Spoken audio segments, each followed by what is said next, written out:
Os eventos que levaram a 1963 mostraram imagens perturbadoras. O mentor de Branagh, Roy Davis, declarou guerra contra os direitos civis. John Kennedy apoiava os direitos civis, mas as campanhas de Branagh e os supremacistas eram contra. Quando os grupos de supremacia branca se tornaram violentos, Kennedy enviou militares para o sul. O FBI investigou Davis e descobriu que estavam armados usando o Louisiana Rifle Association como fachada. Os supremacistas se levantaram contra quem buscava a liberdade, como James Meredith, que queria frequentar a universidade pública e ter oportunidades iguais. Ouvir Branagh repetindo discursos supremacistas sobre esses homens que me revirava o estômago. Ver Branagh discursar sobre as pessoas como Martin Luther King ser comunista e branco, assim como dizia a supremacia, era horrível. Ouvi-lo envergonhar os afro-americanos publicamente era demais para mim. Quando ele informou que iria transferir seus filhos de escola antes de Martin Luther King fazer o anúncio, e também dizer que se tornaria um andarilho, não conseguia parar de pensar no plano de Davis para uma terceira onda do Ku Klux Klan. Será que o profeta queria sua família fora de perigo e ficar longe de Davis? Decidiu ser um andarilho para se esconder de Davis e seu clã? Faz sentido se ele queria ficar longe de Davis, pois Davis ordenou Branagh na fé pentecostal e o treinou no ministério. Foi na igreja pentecostal de Davis onde Branagh conheceu sua primeira esposa Hope. Branagh já o conhecia antes que o clã e seus crimes fossem expostos em Jeffersonville. Ele assumiu a congregação de Davis e juntou-se aos presbíteros quando Davis foi cumprir pena no Arkansas. Depois Davis e William Upshaw se envolveram em um escândalo em um orfanato. Branagh foi ainda mais longe usando Upshaw como um inválido em cadeira de rodas em suas reuniões. Branagh expôs o nome de Davis mais de 100 vezes em reuniões da Califórnia, Flórida e até no Canadá. Era um nome que crescemos ouvindo na mensagem. Esse Dr. Davis era parte da nossa religião, embora não tivéssemos ideia do que ele representava. Até que descobri detalhes sobre o que levou à mudança do profeta para Tucson. Nunca imaginei que os dois estavam se separando. E nunca me passou pela cabeça que o profeta estaria se escondendo como um andarilho. A princípio, parecia ser isso.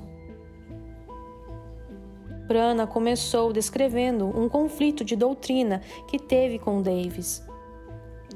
Mas tive certeza que a exposição de Davis como o mago imperial fez Branagh ir embora. Pois vendo o profeta fazer terríveis declarações contra afro-americanos, com certeza devem ter se separado. Mas quando soube que Branagh conhecia os magos imperiais e as agendas de viagens em 1964, fiquei chocado. Pois não só sabia da localização de Davis, como esperava participar das reuniões, várias reuniões, em muitos estados. E os lugares que Branagh imaginou eram os lugares em que Davis conhecia muito bem. Perto da montanha Davis e Fort Worth, uma das fortalezas políticas de Roy Davis. Será que tinha mais coisas sobre as viagens de Branagh de Tucson para Jeffersonville? Em 2011, pensei novamente em algumas informações perturbadoras e tive que ir a fundo. Um ex-membro da mensagem havia indicado uma parada em Houston, Texas, em 4 de março de 63. Essa data é tão problemática para a mensagem que foi motivo de debate por décadas. A filha de Branagh, Rebecca, publicou um boletim para explicar essa data. William Branagh afirmou estar caçando em 28 de fevereiro de 63 durante a aparição da nuvem no Arizona. Para seus colegas de Tucson, ele estava caçando e depois iria para Jeffersonville. e para os irmãos de Jeffersonville tinha acabado de chegar de Tucson e que estava caçando debaixo da nuvem. O problema? Ele estava caçando javalis e a temporada de caça não ia até 10 de março de 63. Pior ainda, Branham menciona vários locais em que viu a nuvem. E o local mais conhecido na mensagem é o Rattlesnake Mesa, onde muitos crentes da mensagem peregrinam para o local sagrado, que é conhecido como Monte Pôr do Sol, onde o profeta afirmou ter visto a nuvem. Foi confuso, pois depois que soube detalhes sobre a nuvem, afirmou estar a nordeste de Flagstaff ou Prescott. Comecei a me perguntar por que William Branham insistia tanto nesse local. E que estava fazendo em Houston de tão importante para enganar desse jeito? Primeiro verifiquei as informações de um livro, A Logical Refutation of Branham's Message. Fiquei chocado, pois a localização ficava a mais de 320 quilômetros. E quando deram provas da nuvem aos crentes da mensagem, receberam apenas informações preliminares e não o relatório completo. A misteriosa nuvem que flutuava ao norte do Arizona em 28 de fevereiro de 63 foi importante para a mensagem. Muitos dos crentes da mensagem, inclusive eu, vimos artigos em revistas científicas. Um relatório preliminar de James McDonald foi repassado como se estivesse escrito especialmente para nós. O relatório era uma segunda confirmação de que Branham estava no Arizona como ele afirmou estar. E como o relatório descrevia o local de Flagstaff, o profeta alinhou sua história com aquele local. Mas quando o profeta afirmava estar no local tendo um evento sobrenatural, MacDonald estava observando a nuvem de uma perspectiva científica. Isso teria sido arriscado para o profeta, se não fosse pelo resumo de uma investigação preliminar. Na investigação preliminar, MacDonald não tinha ideia do que causou essa nuvem. Isso era tudo que o profeta precisava para distrair seus ouvintes de seu paradeiro. Foram anjos?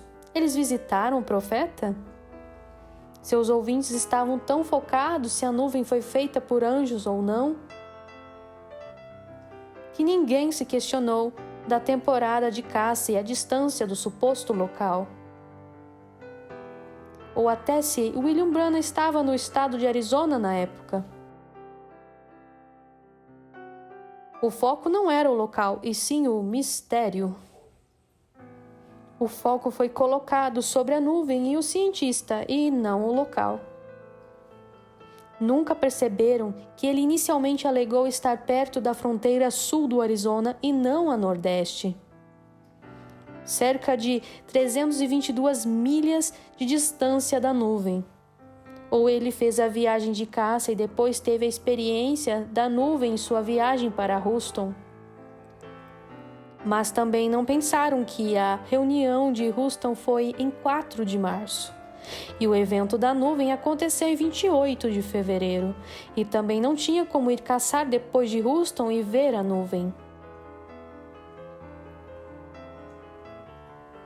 Foi doloroso ver afirmações serem invertidas, pois era algo que eu acreditava desde criança. Detalhes omitidos no relatório não batiam com as afirmações do profeta. Nunca nos disseram que havia uma segunda nuvem.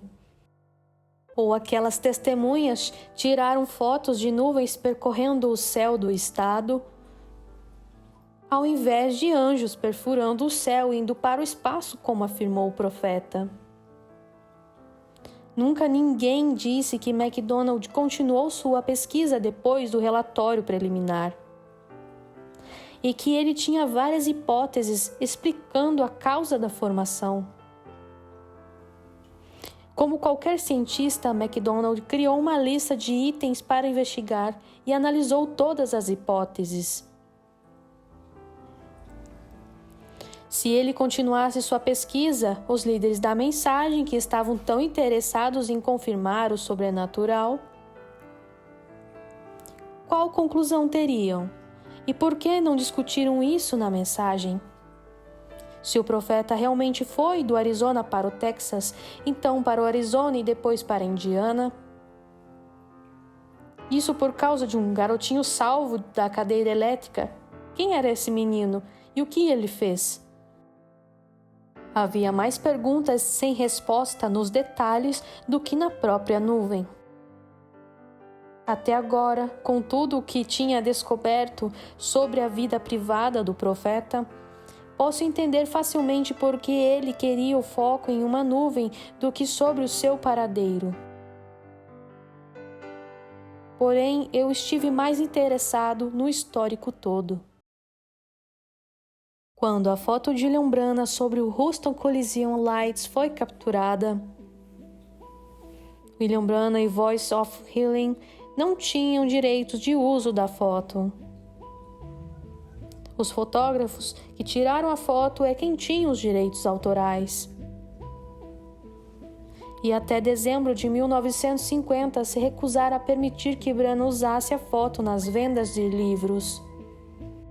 Esses homens eram Theodore Kipperman e James Ayers. Quando Branagh estava em Houston, ele estava protestando a execução do sobrinho de Ayers. 14 de janeiro de 1963, Leslie Douglas Ashley e Carolyn Lima foram condenados à morte em Houston, Texas. Suas execuções seriam realizadas em 28 de fevereiro, no dia da aparição da nuvem. Para os texanos, no início dos anos 60, teria sido um caso muito incomum. Leslie Douglas Ashley era um intimidador feminino. E os eventos que levaram ao assassinato eram de natureza sexual. A cúmplice dele, Carolyn, era uma prostituta. Ambos vestidos como prostitutas, passaram um fim de semana sexual com o magnata imobiliário Fred Thomas. Depois de assassinar Thomas e queimar o seu corpo, fugiram para Nova York, onde foram capturados. William Branagh se gabou dizendo ter ajudado a atrasar a execução, mas não deu detalhes de como fez isso. A execução foi interrompida em 30 de março de 63 devido a uma declaração de insanidade. Leslie Douglas Ashley começou a alegar que era o profeta Elias, assim como o próprio Branagh alegava. Será que o profeta salvou Leslie ensinando parte do seu personagem? Depois de saber a natureza dos crimes do menino que William Branagh afirmou ter salvo, comecei a me perguntar por que ele se envolveu. Pergunto-me o que o Sr. Ayers disse para Branagh para convencê-lo a associar seu nome a este caso. Será que tem a ver com a foto que Branagh autenticou usando George Lancey? Encontrei documentos de uma audiência envolvendo James Ayers e Theodore Kipperman, os dois homens que tiraram a foto. Ayers foi condenado por falsificação e Kipperman estava envolvido e tentou apelar em janeiro de 52. Ele foi investigado pela Polícia Federal por forjar uma assinatura da senhora Tidwell. O júri encontrou provas substanciais contra as alegações feitas por Kipperman e o recurso foi negado. Quando Branagh salvou Ashley, aparentemente o convenceu a ser o próximo Elias. James Ayers, o falsificador, e Leslie Douglas Ashley criaram uma entidade religiosa, a Ashley Ayers Evangelistic Association. um novo profeta, Elias, foi criado. A mãe de Leslie, Sylvia Kipperman Ayers, estava no conselho da administração. A estratégia foi eficaz. Ashley foi condenado criminalmente insano e comprometido a uma instituição. Quando escapou, entrou para o topo da lista dos 10 mais procurados pelo FBI. Os agentes foram informados para ficarem atentos em Ashley tanto como homem ou mulher, pois frequentemente usava roupas femininas em seus discursos.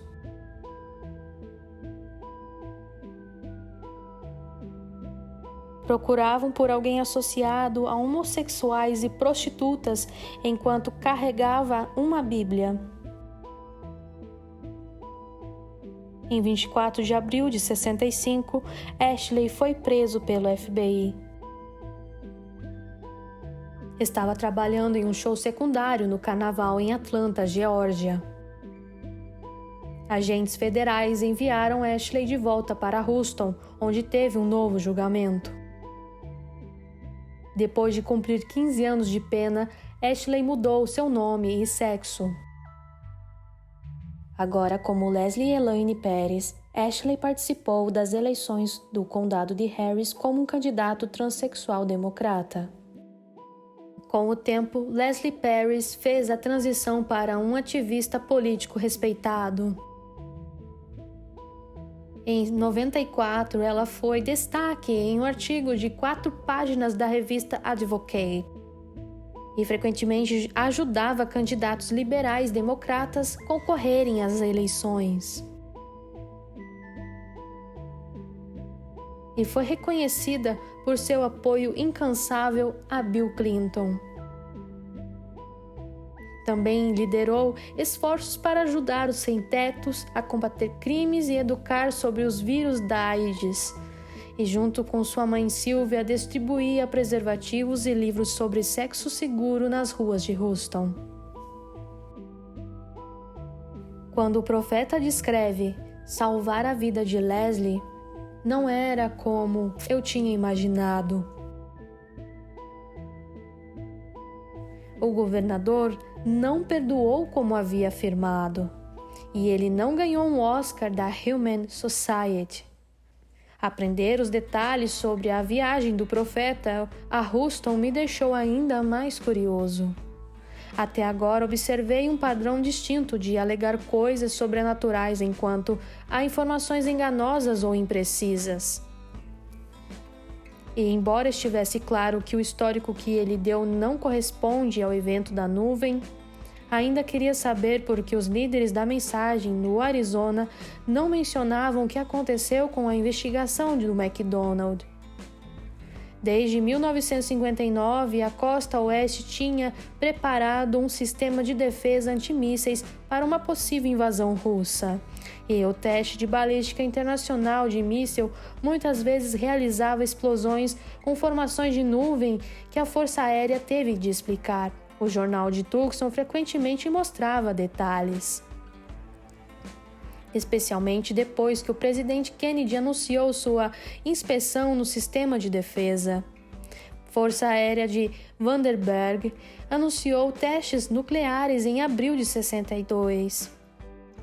E os cidadãos do Arizona estavam preocupados que esses experimentos pudessem os ameaçar. Quase todos os meses e às vezes toda a semana, o jornal de Tucson publicava sobre o programa de testes. Líderes da mensagem no Arizona estariam familiarizados com esses testes. Aproximadamente 750 mísseis estavam sendo aprovados em outros países ocidentais. Porém, foi apresentado ao público o número de instalações em Vandenberg. Os Estados Unidos entraram em uma corrida armamentista e a maioria dos testes foram feitos em Vandenberg. Em janeiro de 63, o Titan II estava praticamente pronto. Dizer que todos os testes tiveram o sul da Califórnia e o Arizona no limite seria um tremendo eufemismo. Jatos, testes com caças, explosões misteriosas e testes ultra-secretos de armas de destruição em massa. Parte da explosão estava perto e fez as pessoas se perguntarem se os russos estavam invadindo. Quando o profeta descreveu ter ouvido uma explosão para as pessoas em Jeffersonville, teria tido um significado diferente para as pessoas em Tucson. E quando ele falou do cientista que investigou a nuvem, qualquer crente da mensagem em Tucson saberia que o profeta referia-se ao Dr. James McDonald, da Universidade do Arizona. E saberiam que o relatório mostrado não era o relatório final e que ainda estavam investigando. Na verdade, sua confirmação de que a nuvem não foi formada naturalmente foi emocionante para os seguidores de Branham. Os crentes da mensagem em Tucson teriam se perguntado se McDonald concluiria que a formação era sobrenatural ao invés de antinatural. E também ficariam curiosas para ver como Washington responderia. O Departamento de Defesa foi propositalmente vago em seus históricos para testes ultrassecretos e, em alguns casos, negavam para levantar a curiosidade dos russos. Artigos quase diários eram publicados descrevendo a investigação do McDonald. Ele e outros colegas trabalharam juntos para entender mais sobre a nuvem. E descobriu que era inacreditável a altitude de 45 quilômetros do solo. Cidadãos do Arizona começaram a esboçar rostos na foto da nuvem. Uma mulher esboçou o rosto de Jake Kennedy. Outros começaram a imaginar formas de peixe ou um laço de rodeio. Os crentes de mensagem compararam a nuvem com a pintura de Jesus. O que eles não sabiam na época era que McDonald não estava investigando a formação não natural por razões científicas. McDonald estava tentando provar que a nuvem foi resultado de algum tipo de OVNI. E que McDonald não era muito respeitado entre seus colegas, especialmente sobre sua reivindicação na investigação. Enquanto Branham estava querendo vindicação sobrenatural usando a inicial de James, seus seguidores no Arizona estavam lendo relatórios científicos de McDonald de que alienígenas estavam invadindo os Estados Unidos. McDonald estava preparando sua pesquisa para apresentar sua teoria sobre OVNIs ao governo. A nuvem foi apenas uma de muitas que McDonald pretendia usar para provar sobre os OVNIs. E como resultado, ele foi alvo de ridículo no Arizona. Enquanto isso, os líderes da mensagem em Tucson não mencionavam nada sobre as notícias de OVNIs para seus seguidores. Havia informações mais perturbadoras sendo ocultadas. A pesquisa da nuvem foi cancelada após Vandenberg informar as datas dos mísseis. A investigação do McDonald sobre a nuvem falhou em comparação para a investigação que está por vir. Quando o presidente John Kennedy foi assassinado, abriu um grande inquérito sobre os supremacistas brancos. Depois que Lee Harvey Oswald afirmou ser um bode expiatório, foi baleado e morto por Jack Ruby. E agora Davis e todos ligados a ele faziam parte da investigação. Esta é uma tradução da versão em inglês do irmão Collins. O link do vídeo original se encontra na descrição do vídeo.